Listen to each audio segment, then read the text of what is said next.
हमारा और डायनासोर का ये पूर्वज अगर पानी से बाहर ना आता तो आज आप भी यहाँ ये वीडियो ना देख रहे होते। लेकिन ये पानी से बाहर आया ही क्यों, जबकि ये सिर्फ पानी में रहने के लिए ही विकसित हुआ था। जैसे सोचो कि क्या कोई मछली पानी से बाहर आने के बारे में सोच सकती है? बिल्कुल भी नहीं, क्योंकि ना तो उसके पास हवा में सांस लेने के लिए लंग्स मौजूद है और ना ही हवा में देखने योग्य आंखें।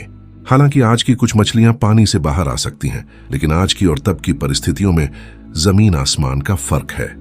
खैर, और हमारा और डायनासोर का सबसे पुराना ये पूर्वज भी ऐसा ही था। ना तो उसके पास लंग्स मौजूद थे और ना ही हवा में देखने के लिए आंखें, लेकिन फिर भी वो बाहर आया। लेकिन क्यों?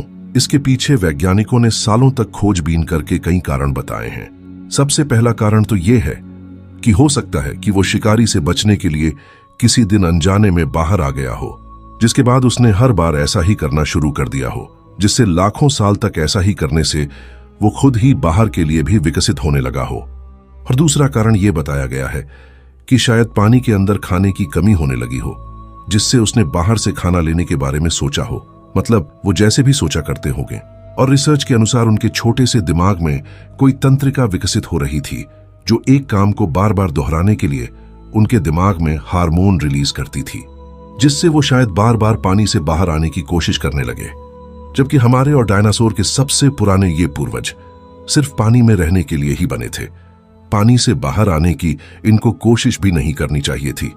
हालांकि ये हमारे सीधे पूर्वज नहीं थे, इनके ही जो वंश आगे पैदा हुए वो हमारे सीधे पूर्वज हैं, लेकिन वो वंश भी इन्हीं से बने थे, जिससे इनको भी हमारे पूर्वज ही माना जाएगा। और अगर ये पानी से बाहर ना आते तो ना तो डायनासोर होते और ना ही जमीन पर हमारे साथ कोई अन्य जीव। बस अगर जीवन आज भी होता तो कुछ जीवन पानी में ही मौजूद होता, जो बस थोड़ा बहुत विकसित हुआ होता।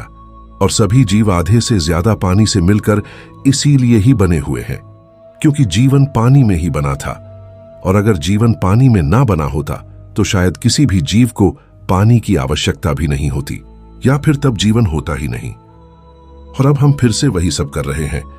अब हम पानी की तरह ही इस पूरे ग्रह से ही बाहर निकलकर कहीं और बसने की कोशिश कर रहे हैं, जिससे फिर हजारों साल बाद हमारे नए वंश वहां के लिए ही विकसित हो जाएंगे।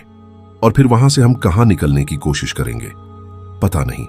शायद सबसे पुराने इन पूर्वजों से उस तंत्रिका के कुछ हार्मोन आज भी हमारे अंदर मौजूद हैं, जो आगे से आगे शायद तब तक मौजूद रहेंगे जब तक पृथ्वी के सभी जीव पूरी तरह खत्म या विलुप्त ना हो जाएं। आपको यह जानकारी कैसी लगी मुझे नीचे कमेंट बॉक्स में जरूर बताकर जाइएगा। और ये ब्रह्मांड खत्म होने से पहले अगर आपको भी किसी चीज के बारे में जानना है